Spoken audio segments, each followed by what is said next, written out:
Hello everyone, this is Satyaprakash. Welcome to my channel. In this video, I'll show you how to implement basic authentication in ASP.NET Core Web API. So guys, in this video, I'll show you few points I'll cover in this video. That is, first one is how to implement basic authentication using a custom authentication handler, register authentication in Program.cs, project API endpoints using Authorize attribute, and test and secure API using Postman. Okay, so I'll test the secured API using Postman tool by providing the basic authentication details. So guys, I have created one notes here. So implement basic authentication in ASP.NET Core Web API. Step 1 is I need to create a basic authentication handler. For that, I need to create a folder called authentication, and inside I need to create a file called basic authentication handler.cs. So guys, first of all, I need to go to command prompt and map to my directory of ASP.NET Core Web API. Then I open my project using VS Code. So as per the steps, I have created one folder called authentication, and inside I have created one CS file called basic authentication handler.cs. Okay, so here guys, I need to use some namespaces to support some classes and its methods implement inside the basic authentication handler CS file. Okay, so that is the basic authentication handler, and it derived from authentication handler. Okay, and this is the basic authentication handler constructor. Inside I have passing few parameters of I option monitor, I logged, logger hit factory, and URL encoder. If you put our mouse on authentication handler, you'll get the details of that class file. And this is the constructor, and if you pass some parameters, right, what is I monitor, I options monitor, I logger factory, and URL encoder. Okay, and then I need to create one method called handle authentication authenticate async. So first of all guys, what is basic authentication? So basic authentication is a method where the client sends a username and password with every HTTPS request. The credentials are base64 encoded and send the authorization header. The server validates the credential before allowing the access to protected API endpoints. Since base64 is not encryption, based authentication should always be used with HTTPS. So in my previous video, I already have discussed how to implement HTTPS with SSL certificates, and when the user try to access the HTTP, then it will be automatically redirect to HTTPS. So that's all about the basic authentication.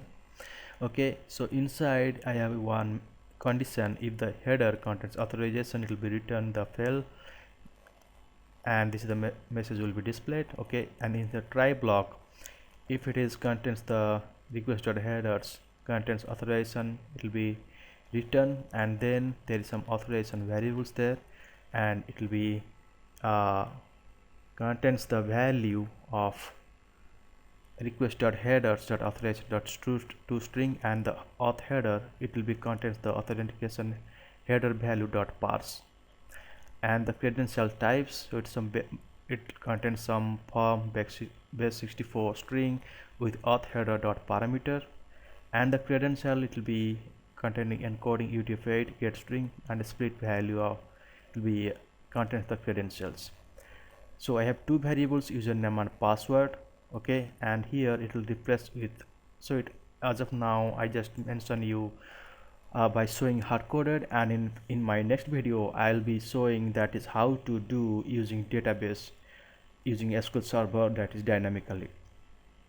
So hard-coded the username as admin and password is 12345, and if it is not, then it will be a so invalid username or password.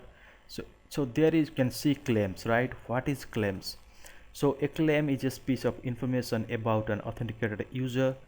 So claims are stored the user's claims principal after successful authentication. They are used for authorization to control access to API resources. Okay, and claims are commonly included in JWT tokens. Okay, so I'll show you in my next video what is JWT tokens and how to implement in ASP.NET Core. So there is two things, is one is claim identity and one is claim principal, right? So claim identity, it represents the user identity, contains a collection of claims, and claims principal, it represents the authenticated user and can contain one or more claims identity objects. Claims identity defines who the user is, and while the claims principal represents the user in the application. So in ASP.NET Core Web API, the user object is a claims principal used to access identities and claims. Okay, so this is the identity, and I am used the claim identity method here, and the same way for principal, I'm using the claims principal method here. And the ticket, so it will be authentication ticket. I'm passing the principal comma scheme.name and return to the success of ticket. It will validate the after authentication. If an exception is found, then it will be cache block, it will handle that invalid authorization header. Okay, so that's all about the basic authentication handler.cs file. So I'll go to my step 2. Here, after creating the authentication file, I need to register this authentication in program.cs of ASP.NET Core Web API. So I'll go to my program.cs, okay, and here I use this namespace called using Microsoft.ASP.NET Core.authentication. So that is this one, okay, and then I need to add before builder.build, that is this type of code, builder.service.add authentication basic authentication dot add scheme authentication scheme options and comma basic authentication handler, and we need to pass this value as well. So here I'll go to program.cs and before builder.build, okay, so before builder.build I need to add this code. Okay, so here if you right click on basic authentication handler.cs, go to definition, it is mapping to my basic authentication handler.cs which is created earlier. So after creating, I need to register in program.cs. So that line of code we need to add in program.cs file to register the basic authentication. Okay, so step 3 is we need to enable authentication middleware. So after app.use https redirection middleware, we need to add these two middlewares. So I'll go to here, after app.use https redirection, I need to add these two middleware, app.use authentication middleware, and one is app.use authorization middleware. Okay, so these two middlewares we need to add in the program.cs. So the order should be this one: first use.app.use https redirection, then app.use authentication redirection, then app.use authorization middleware, then app.map controllers. So same order should be here: app.use https redirection, then app.use authentication, then app.use authorization, and then app.map controllers. Step 4, we need to protect our controller using authorize attribute. So guys, authorize attribute is nothing but after implementing basic authentication in my controller, there is so many methods, right? Get, put, post, and delete. So I want to authorize the specific controller method or all the methods in the control level, so that when the users try to access the API endpoints, it cannot be accessed without the basic authentication credentials, username, password. So I'll show you that also. So I'll go to my controller, employee controller.cs file. So I need to add this namespace using Microsoft.ASP.NET Core.Authorization. So that namespace I need to use, and then I need to use the authorize attribute in controller level, so that it will be applicable all the methods inside the controller, or any protect any only one action, right? So that means I'm using this inside of, I'm using the authorize attribute for get employees method. So guys, here I can mention in control level, right, the authorize attribute, or you can mention authorize attribute in action method level, that is get of id, post, and put or delete, right? So once you add the authorize attribute, so user is asking for basic authentication credentials. So guys, here I'm using the authorize attribute for get employees method, right, for this. So it will display all the methods. Okay, and then step 5, I need to run the API. So guys, to run the API, I'll be using this command .NET build, and then next command .NET run.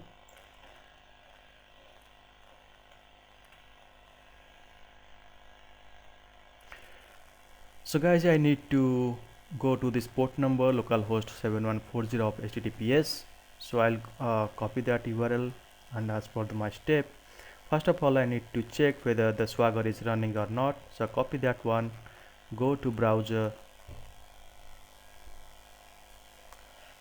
and press enter. So guys, my Swagger is running properly after basic authentication, there is no issues. And then I try to access this URL directly in the browser, right? So I will go here, we'll check whether it will display all the employees or not. So see here, this page is not working. Why? I'll check in my inspect element, go to console tab, refresh again. So guys, here you can see it's displaying error HTTP response code failure 401 unauthorized. That means my basic authentication is applied for the get employees method, so that this API endpoint is not working without basic authentication. Okay, so step 6, I need to check in Postman. So to check in Postman, first of all I need to go to authentication tab. Okay, so I'll go to the authorization tab here, go to authorization tab. Okay, and then type basic auth. So here in type there is so many, right? By default it is no auth, and I'll check here, test here for basic auth. Username should be admin and password is 12345, because in my basic authentication file I have hard coded that username and password, username as admin and password is 12345. Same thing I need to provide here in my Postman. Username is admin and password is 12345, and then click send. So after that I need to click send here. So I'm getting all the details and 200 okay. Okay, so now I'll check one more thing. I provided the wrong username and password and type send. So it's showing 401 unauthorized. Okay, and then I'll check one more, I'll send again after undo my correct username password and getting the details. So what I'll do guys, I need to type no auth. So I'll type no, there is no basic authentication credentials I provided. Click send. It's showing 401 unauthorized. Go to basic auth and username password is already there. Click send. So I'm getting the API endpoints with the response, right? So I'll go to cookies, headers and test results, body. So I'm getting 200 okay, and also getting all the response with basic authentication credentials. So if the credentials are correct, then I'm getting 200 okay here, right? This is 200 okay, and otherwise we'll get 401 unauthorized. Okay, so step 7, test without authentication, and response is to 401 unauthorized. Okay, and I'll show you again this one. So I'll select the no auth, try to click send. So I'm getting 401 unauthorized, and with select of basic auth providing username password, click send. I'm getting the response with 200 OK.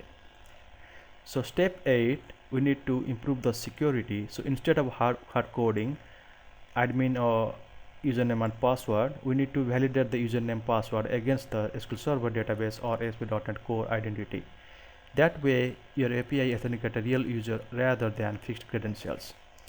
So I'll be implement this line of implementation in my basic authentication in my next video. Since you have been building a ASP.NET Core web API, so that how to implement basic authentication using Entity Framework Core and SQL Server. So the username and password are checked from the user table instead of being hard coded. So this is more practical approach for real-time applications. Okay. So guys, here and I have covered this line of details in this video. That is step 1, what is introduction to basic authentication. Step 2, create a basic authentication handler. Step 3, decode authorization header. Step 4, extract username and password. Okay, and step 5, validate username and password. And this one, create claims, and create claims identity data and claims principal. And step 8 is create authentication ticket. Step 9, register authentication in Program.cs. Step 10, configure authentication middleware. Step 11, protect API using Authorize attribute. Step 12, test secure API using Postman. And step 13, how to handle 401 unauthorized response. Okay, so that's all about how to implement basic authentication and authorization in ASP.NET Core Web API to secure the API endpoints. Let's go to my so I'll check my note. That's all about the notes and implement basic authentication. So I'll go to my presentation here. So guys, that's it for today. Thank you for listening. Have a great day.